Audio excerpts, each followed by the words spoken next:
Hörmətli izləyicilər, mən Elnur Rəsulov, Amarkets Global Broker şirkətindən hər birinizi salamlayıram. Bugün sizinlə gündəlik bazar analizini paylaşacağıq. İlk öncə avro-dollar valyuta cütlüyündən başlayaq. Çünki bu həftənin ən yaxşı performans göstərən valyuta cütlüklərindən birisi avro-dollar oldu. İlk olaraq bildiyimiz kimi bugün Avropa Mərkəzi Bankı faiz dərəcəsi ilə bağlı qərarını açıqlayacaq və bazar gözləntilərinə əsasən faiz dərəcəsinin 2.90-dan 2.65 səviyyəsinə, yəni 25 bazı həddi aşağı endiriləcəyi proqnoz edilir. Lakin buna baxmayaraq avro-dollarda qalxışın səbəbi nədir? Avro-dollar ümumiyyətlə 3 mart tarixindən bu günə kimi 4%-ə yaxın bahalaşıb.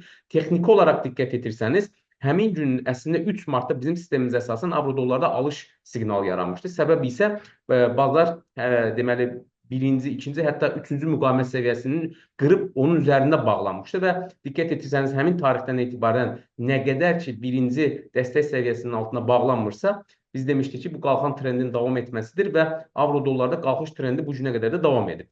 Bəs əsas səbəb nədir? Niyə görə baxmayaraq ki Avropa Mərkəzi Bankı faiz dərəcəsini aşağı salmağı proqnozu, yəni aşağı salacağı gözlənilir.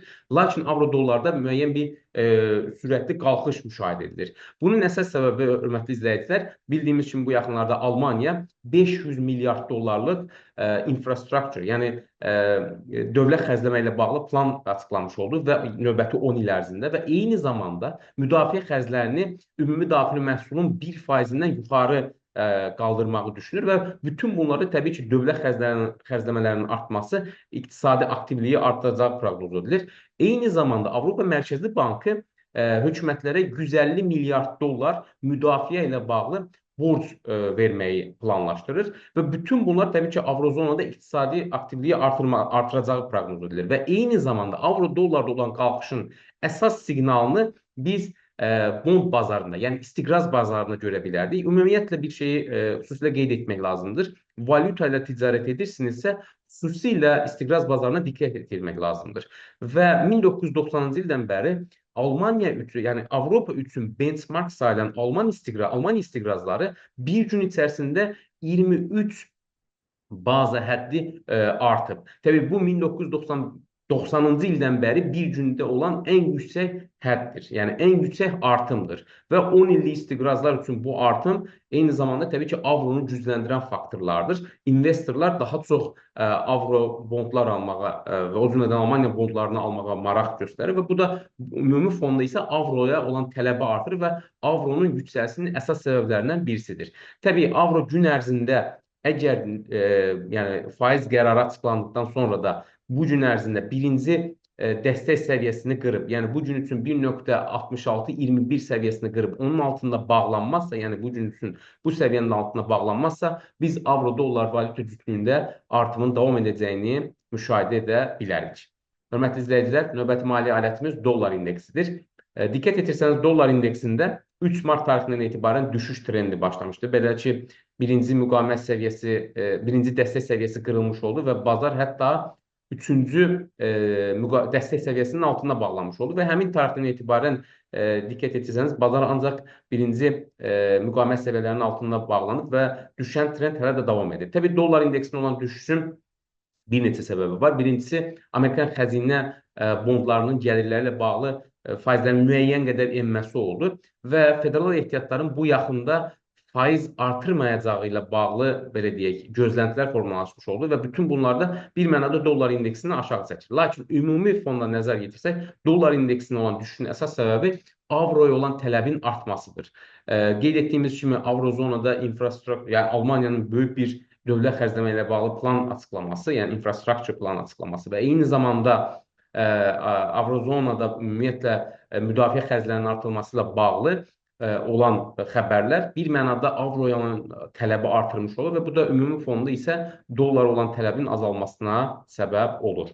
Və gün ərzində nə qədər ki, dollar indeksi birinci müqavimət səviyyəsi olan, yəni bu gün üçün 104.918 səviyyəsini qırıb yuxarıda bağlanmazsa, biz dollar indeksində düşüşün şahidi ola bilərik. Lakin bu xüsusilə bu düşüş trendi önümüzdəki cümə günü Amerikadan açıqlanacaq non-farm payroll datasından asılı olacaq və həmin yəni Amerikada əmək bazarı ilə bağlı məlumatlarda hər hansı bir müsbət trend formalaşarsa, müsbət xəbərlər açıqlanarsa, düşən trend yuxarı yönlü korreksiya edə bilər.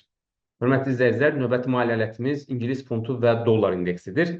GBP-USD-də diqqət etsəniz 3 martdan etibarən qalxan trendinə başladı və həmin günün təbii ki, birinci, ikinci, hətta üçüncü müqavimət səviyyələrini qırıb, o qiymətin həmin səviyyənin üzərində bağlanması ilə bir mənada qalxan trend başlamış oldu və 3 martdan etibarən başlayan qalxış trendi hal-hazırda davam etməkdədir. Gün ərzində əgər GBP-USD birinci dəstək səviyyəsi olan 1.28082 səviyyəsini qırıb həmin səviyyənin altında bağlanmazsa, biz İngilis funtu və dollar indeksində qalxış trendinin davam edəcəyini proqnoz edə bilərik.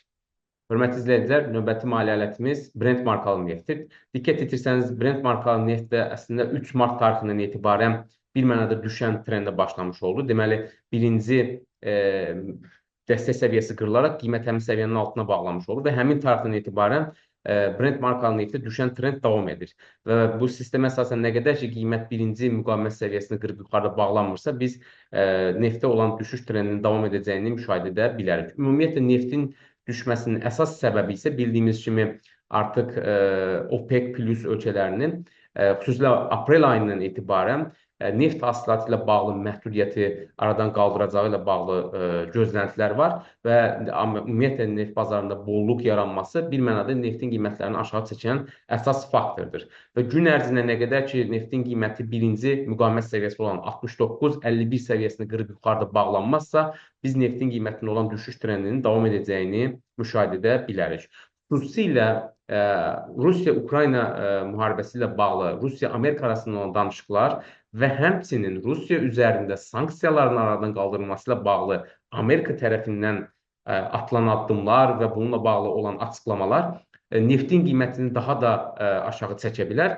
Çünki Rusiya üzərindən sanksiyalar götürülərsə, qlobal neft bazarında ümumiyyətlə bolluq yarana bilər. Çünki Rusiya nefti də artıq çox rahat bir şəkildə bazara çıxmış olacaq və bütün bunların fonunda təbii ki, neftin qiymətinin olan düşüşlərin biz davam edəcəyini müşahidə edə bilərik. Lakin gün ərzində qeyd etdiyimiz kimi birinci müqavimət səviyyəsi qırılıb yuxarıda bağlanmazsa, neftin qiymətində hələlik düşən qiymət trendi davam edəcək.